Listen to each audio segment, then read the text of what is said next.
মালদার গাজলে এসে সংঘের এক কর্মসূচিতে অংশ নিলেন বালুঘাটের বিজেপি সাংসদ তথা কেন্দ্রীয় শিক্ষা প্রতিমন্ত্রী সুকান্ত মজুমদার।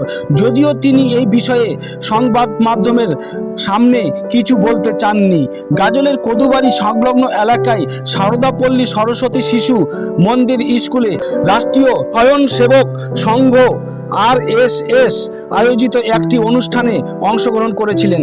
তারপর সাময়িক বৈঠকের পর শনিবার বৈকাল 3টে নাগাদ সেখান থেকে রওনা দেন।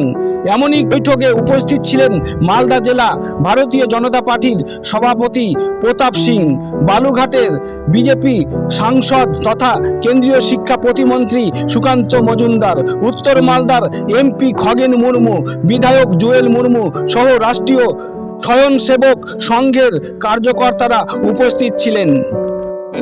চলো না, কিচ্ছু হবে না, পরে পরে বলবো, পরে। ঠিক আছে। আচ্ছা, দোষীদের 4 জনকে দেখা হয়েছে শুনানিতে খসড়া তালিকায় নামে ওই শুনানিতে দেখা হয়েছে। তাৎক্ষণিক ঘোষ ঠিক মতো জানো, আগে গন্ডগোল হয়েছে বলতে ভুল। আমি আপডেট পাই,